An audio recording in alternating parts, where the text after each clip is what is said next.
अस्सलाम वालेकुम students, welcome back to my channel. आज हम करेंगे क्लास 6 का maths exercise 6.4 question number 4। Last video में हम लोगों ने क्वेश्चन नंबर 3 तक सॉल्व किए थे। अब हम स्टार्ट करेंगे क्वेश्चन नंबर 4 से। इस एक्सरसाइज को आज हम कंप्लीट कर देंगे।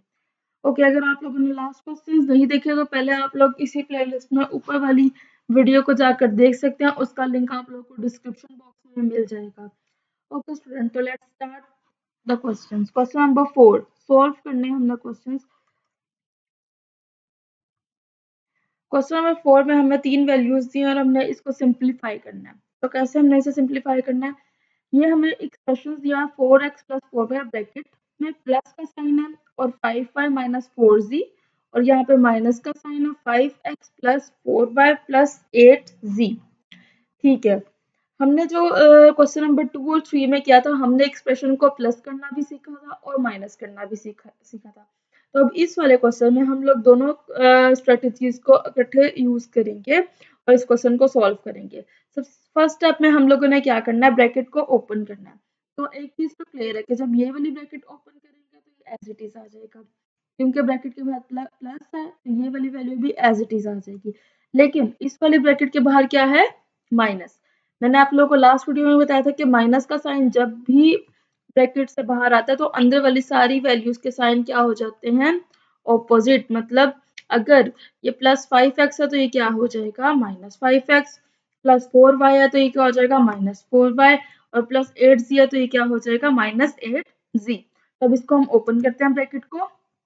तो देखिए 4x एज इट इज आ गया, 4y आ गया, बीच में प्लस था 5y minus 4z minus 5x minus 4y and minus 8z। Sign change हो गए। अब हम करेंगे इनको रीअरेंज। ठीक है, रीअरेंज करेंगे कैसे कि x वाली वैल्यूज को x के साथ लिखेंगे, लाइक टर्म्स को एक साथ लिख देंगे, y वाली को एक साथ लिखेंगे और z वाली को एक साथ लिखेंगे। तो अब हमने क्या किया, 4x और कौन सी x वाली थी, 5x, तो हमने इन दोनों को साथ लिख दिया। ठीक है, 4y 5y और माइनस 4y को हमने साथ लिख दिया। और इनके साथ आप लोगों ने बहुत ध्यान से जो भी साइन होगा आपने साथ में, जैसे इसके साथ माइनस था तो हमने माइनस लगाया। हर किसी के साइन को ध्यान से लगाना है, आप लोगों ने मिक्स नहीं करना के जी प्लस और माइनस को। ठीक है, उसके बाद क्या है, जी वाली वैल्यूज माइनस 4z और माइनस 8z। तो इसको कैसे सॉल्व करेंगे, 4x और माइनस 5x में से माइनस किया, प्लस 4x क्या है, प्लस क्या है, और 5 क्या है, माइनस का है। तो क्या हो जाएगा, माइनस, और साइन क्या आएगा, माइनस का, क्योंकि 5 क्या है, बड़ी वैल्यू का साइन हमेशा हम लगाते हैं जब भी हम माइनस करते हैं संख्या में। तो क्या आएगा, माइनस एक्स। और यहाँ पे क्या है, 4 प्लस 5 क्या होता है, 9y। 9y के अंदर से क्या माइनस कर दो, 4, तो क्या आएगा, 9 में से 4 पे 5y। और ये क्या है, माइनस माइनस, दोनों वैल्यूज माइनस की है तो क्या हो जाएंगी, ऐड, और साइन क्या आएगा, माइनस का, तो माइनस 12z। तो ये वाला क्वेश्चन हमारा इस तरह से सॉल्व हो गया। ठीक है, अब हम करेंगे पार्ट 2।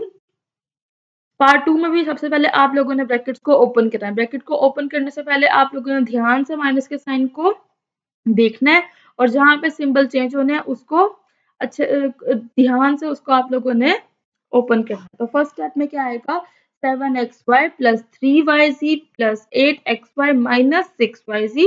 अब बाहर माइनस का साइन है, 9 क्या है, माइनस प्लस का, तो हम उससे क्या लिखेंगे, माइनस xy। और ये क्या है, 3, ये प्लस का है तो बाहर माइनस है तो क्या हो जाएगा, माइनस का। और ये 2 क्या है, प्लस का है तो ये हो जाएगा माइनस का। अब फिर से इनको हम क्या करेंगे, अरेंज करेंगे। हमने इन वैल्यूज को रीअरेंज किया। रीअरेंज करने के बाद जो भी एक्स और वाई वाली वैल्यूज थी, ये एक्स और वाई वाली वैल्यूज, ठीक है, इन तीनों को हमने ऐसे लिख दिया। आप लोग इनको ऐसे भी लिख सकते हैं और आप लोग इनको ऐसे भी लिख सकते हैं, 7xy 8xy माइनस xy और ब्रैकेट में लिख सकते हैं। मैंने आप लोग को दोनों तरीकों से हर दोनों क्वेश्चंस में समझा दिया। ठीक है, क्योंकि कुछ बच्चे होते हैं वो लोग इस तरह लिखते हैं, कुछ स्टूडेंट्स होते हैं वो उस वाले तरीके से लिखते हैं। ठीक है, अब यहाँ पे क्या है, 3 वाई जी की वैल्यू क्या है, 3 माइनस 6 एंड माइनस 3, और एंड पे हमारे पास क्या बचा, माइनस 2, तो हम इसको ऐसे ही लिख देंगे। ठीक है, अब हम इसको सॉल्व कर लेते हैं। 8 प्लस 7 क्या होगा, 15, 15 माइनस 9, तो इसका आंसर हम लोग लिख देंगे। उसके बाद हम लोग सॉल्व करेंगे वाई जी की वैल्यू को, तो वो भी क्या आएगा, 3 माइनस 6 क्या होता है, -3 -3 और -3 क्या हो गया -6/z और ये हो गया -2। अब यहाँ पे यहाँ पे क्वेश्चन खत्म नहीं होगा। अलजेब्रा का जो फर्स्ट रूल है हमारे पास वो है कॉमन लेना। कॉमन लेने का मतलब क्या होता है कि ये देखें, ये वाली वैल्यू 6 है, ये 6 है, इसका जो कोफिशिएंट है और ये क्या कांस्टेंट इसका 3 है, तो 2 है। तो अब ये वाला हमारे पास हम लोग क्या करेंगे, बाहर हम लोग 2 लिख देंगे और ब्रैकेट लगाएंगे और क्या करेंगे, ये क्या है 2, इसमें हमने क्या ले लिया, कॉमन ले लिया, मतलब 2 क्या है, सबका मल्टीपल है। तो क्या हो जाएगा 6 की जगह हम क्या लिखेंगे 3, मतलब 2 3 सा 6 बन जाएगा ना। तो हम इसको ऐसे भी लिख सकते हैं और यहाँ पे सेम ये क्या है 6, तो यहाँ पे भी क्या आ जाएगा 3/z और क्या 2 1 सा 2, ठीक है। अब हमने इसको कॉमन 2 को कॉमन लिया और इस तरह हमने इसको राइट कर लिया। 2 ब्रैकेट के बाहर है ना, 2 का मतलब क्या है कि वो ब्रैकेट के बाहर है, मतलब वो सबका मल्टीपल है, वो इसका भी मल्टीपल है, वो इसका भी मल्टीपल है और वो इसका भी मल्टीपल है। अब इसको अगर हम लोग मल्टीप्लाई करें तो यही बनेगा ना 3 2 सा 6 3 2 सा 6/z और 2 1 सा 2। तो इधर हमने क्या किया है, अलजेब्रा का फर्स्ट रूल अप्लाई किया है और कॉमन लिया है, ठीक है। नेक्स्ट क्वेश्चन में हम लोग क्या करते हैं, सिंप्लीफाई करते हैं। ये बहुत सिंपल क्वेश्चन है, 4m + 5m - 2 और फिर से बाहर ब्रैकेट के बाहर क्या है माइनस, तो माइनस से मल्टीप्लाई हो जाएगी पूरी ब्रैकेट, तो क्या हो जाएगा -3m और 2 क्या हो जाएगा 2n - 2n। फिर से इनको अरेंज कर लिया, रीअरेंज करने के बाद m वाली वैल्यूज को एक तरफ लिख दिया, n वाली वैल्यूज को एक तरफ लिख दिया। अब क्या हो जाएगा 4 + 5m = 9m 9m - 3 = 6m और -2 और -2n बच गया, तो इनको हम क्या लिख देंगे ऐसे ही साथ में लिख देंगे, ठीक है। नेक्स्ट क्वेश्चन, क्वेश्चन नंबर 4 का पार्ट 4। इसमें भी क्या है, बाहर क्या है, ब्रैकेट को ओपन किया, 13p ऐसे आ गया, 2q ऐसे आ गया, 6q क्या हो गया, वो माइनस का हो गया क्योंकि बाहर ब्रैकेट के क्या हो रहा है, ब्रैकेट मल्टीप्लाई हो रही है माइनस से, और -2r क्या हो गया +2r और इसके बाहर क्या है +5r ब्रैकेट के बाहर है, तो वो हम एज इट इज वैसे ही लिख देंगे। अब फिर से इसको क्या कर देंगे रीअरेंज, रीअरेंज करने के बाद जो p की वैल्यू थी एक ही थी, वो हमने ऐसे लिख दी। q वाली हमारे पास दो वैल्यूज थी, हमने उनको ब्रैकेट में लिख दिया। r वाली भी हमारे पास दो वैल्यूज थी, हमने उनको भी ब्रैकेट में लिख दिया रीअरेंज करके। अब इसको हम लोग क्या कर देंगे सॉल्व, 13p ऐसे ही आ जाएगा, 2q - 6p क्या हो जाएगा, 2q क्या है जिसके साथ कोई साइन नहीं होता वो क्या होता है प्लस का, मतलब 2q प्लस का और 6q क्या है वो माइनस का, तो +2 और -6 क्या हो जाएगा -4, क्योंकि और साइन किसका लगेगा बड़ी वाली वैल्यू का, ये क्या है 2 और ये है -6, तो ये क्या बन जाएगा -4 और ये दोनों अगर हम 2 और 5 को अगर हम लोग प्लस कर दें तो क्या बनेगा 7r, तो इसका आंसर क्या आ जाएगा 13p - 4q + 7r। Next question जो है वो है क्वेश्चन नंबर 5। क्वेश्चन नंबर 5 को क्वेश्चन जो हम इसकी स्टेटमेंट रीड करते हैं, किंग्जा has P books, Mahak has 2Q books and Rida has 3R books, ठीक है।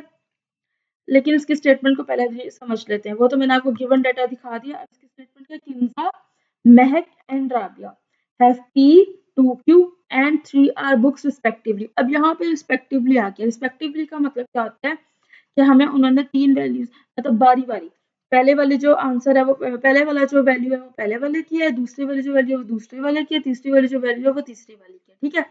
मतलब किंजा की वैल्यू क्या है P, महक की वैल्यू क्या है 2Q और राबिया की वैल्यू है 3R। How many books they have all together, उनके पास टोटल कितनी बुक्स हैं, तो इसका गिवन डाटा लिखेंगे। गिवन डाटा लिखने के लिए ऑल टुगेदर क्या हो गया, किंजा की बुक्स P है, महक की बुक्स 2Q है और राबिया की बुक्स 3R है, तो इनके दरमियान में प्लस किया और ये इसका आंसर आ गया। बस आपने इसमें रिस्पेक्टिवली लिखा हुआ, आपने वैल्यूज को अंडरस्टैंड करना, जो पहले वाली वैल्यू है पहले वाले की, किंजा की है P, ठीक है। अब हम करेंगे क्वेश्चन नंबर 6। तो क्या है हमारे पास question number 6, find the parameter of rectangle. Rectangle का पैरामीटर फाइंड आउट करना है, हमें रेक्टेंगल की वैल्यूज दी हुई हैं। जो लेंथ है वो इसकी है 3x plus 4y plus 4z, और जो विथ है वो दी हुई है x प्लस 4। तो अब इसको सॉल्व करना है, पैरामीटर को फाइंड आउट करना है, तो कैसे हम लोग इसको सॉल्व करेंगे? तो हमने लेंथ लिख दिया और विड्थ की वैल्यू लिख दी। अब क्या करेंगे हम लोग? सबसे पहले हम लोग रेक्टेंगल का पैरामीटर फाइंड आउट करने के लिए हमें रेक्टेंगल के पैरामीटर का फॉर्मूला पता होना चाहिए। तो आप लोगों ने पहले भी क्लासेस में पढ़ा होगा, अगर नहीं पढ़ा हो तो मैं आपको बताती हूँ कि क्या है इसका formula. 2 multiply by length plus width. Length और विड्थ का सम लेना है और उसको मल्टीप्लाई कर देना है 2 से, ठीक है। अब हम क्या करेंगे, हमारे पास लेंथ की वैल्यू भी है और विड्थ की वैल्यू भी है, तो हम क्या करेंगे, सिंपल लेंथ की जगह पर उसकी वैल्यू को पुट कर देंगे और विड्थ की जगह पे हम लोग विड्थ की वैल्यू को पुट कर देंगे। तो यहाँ पे हमने क्या किया, लेंथ की ये लेंथ फार्मूला लिखा, फार्मूला के अंदर लेंथ की जगह पे हमने लेंथ की ये वाली वैल्यू को पुट कर दिया, विड्थ की जगह पे हमने विड्थ की ये वाली वैल्यू को पुट कर दिया। अब हम क्या करेंगे, इस क्वेश्चन को सिंप्लीफाई करेंगे और देखते हैं क्या आंसर आता है। अब हम ब्रैकेट्स को ओपन करेंगे और उसको सिंप्लीफाई करेंगे, ठीक है।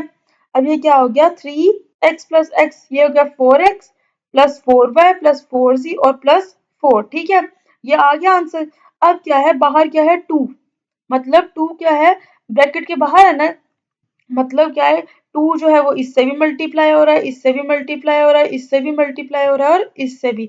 अगर ब्रैकेट के बाहर कोई भी नंबर लिखा होता तो वो सारे नंबर्स के साथ मल्टीपल होता है। तो अब क्या हो जाएगा, 4 टू ज़ा 8x, 4 टू ज़ा 8y, 4 टू ज़ा 8z एंड 4 टू ज़ा 8। तो ये हमारा आ गया पैरामीटर ऑफ रेक्टेंगल का आंसर। अब लास्ट क्वेश्चन है क्वेश्चन नंबर 7, उसको हम लोग देख लेते हैं कि वो कैसे सॉल्व होगा।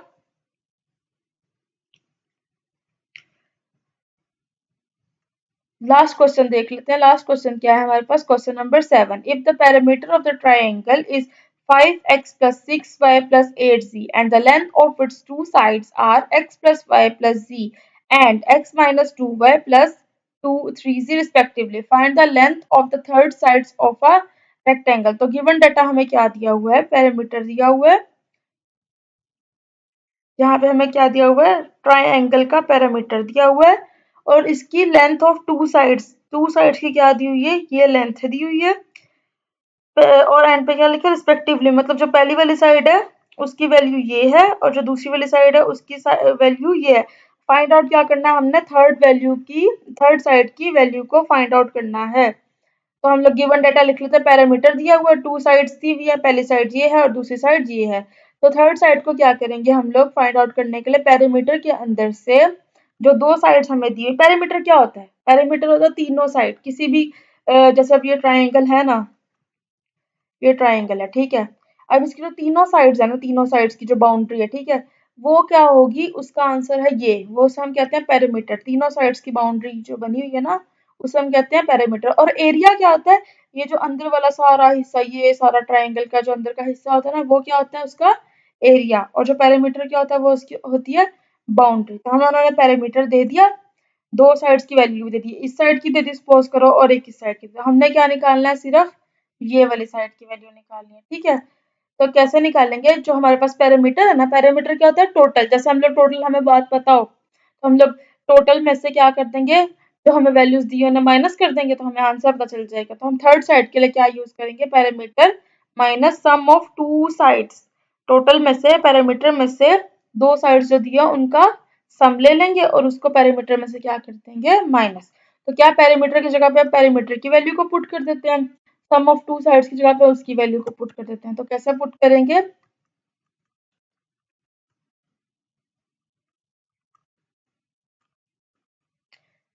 तो हम लोग इसको कैसे पुट करेंगे, सम ले लेंगे x प्लस वाई प्लस जी का और प्लस का साइन लगा देंगे और x minus 2y plus 3z को हम लोग इसका सम ले लेंगे, ठीक है। ये देखिए पेरीमीटर की जगह पेरीमीटर आ गया, दोनों साइड्स थी, उनका बीच में क्या कर दिया, उनका ले लिया सम, ठीक है। अब पहले हम लोग क्या करते हैं, इसको ऐसे ही छोड़ देते हैं इस हिस्से को, ठीक है। और इस पार्ट को पहले हम सॉल्व कर देंगे, ब्रैकेट के अंदर है ना, तो हम इस पार्ट को पहले सॉल्व कर लेते हैं। अब इसको क्या करेंगे, ब्रैकेट को ओपन करेंगे और इसको सिंप्लीफाई कर देंगे, ठीक है। अब हमने क्या किया, ब्रैकेट को ओपन किया और सिंप्लीफाई कर दिया। एक्स प्लस एक्स क्या हो गया, 2x, वाई प्लस वाई और माइनस 2y, तो क्या बना ये, माइनस वाई, 3z और प्लस z, क्या बन गया 4z। अब क्या है, अब इस पार्ट को सॉल्व कर लेते हैं। अब क्या हमारे पास दो वैल्यूज बची। अब बाहर क्या है, माइनस से पूरी ब्रैकेट क्या है मल्टीप्लाई हो जाएगी, तो साइन क्या हो जाएंगे चेंज। तो हमने क्या किया 5x, यहाँ पे स्टेप मिस हुआ है, तो आप लोग अपने आप इधर क्या करेंगे, स्टेप को ऐड कर लें। 2x माइनस का हो जाएगा, प्लस y हो जाएगा, और माइनस 4z हो जाएगा। ठीक है, उसके बाद हम लोग उसको रीअरेंज करके ये वाली वैल्यू ऐसी आ जाएगी। ठीक है ना, इसके बाद हम इसको रीअरेंज करके लिख लेंगे। 5x में से माइनस 2x, x वाली वैल्यू एक तरफ कर दी, 6 वाली वैल्यू वो y वाली वैल्यू हमने एक तरफ लिख दी, और z वाली वैल्यू हमने एक तरफ लिख दी। ठीक है, उसके बाद हम इसको क्या कर देंगे, सिंप्लीफाई करेंगे, तो हमारे पास आंसर आ जाएगा ये। यहाँ पर हमारा जो है 6.3 6.4 एक्सरसाइज कंप्लीट हो गई है। नेक्स्ट वीडियो में हम लोग करेंगे question exercise number 6.5। Thanks for watching my video.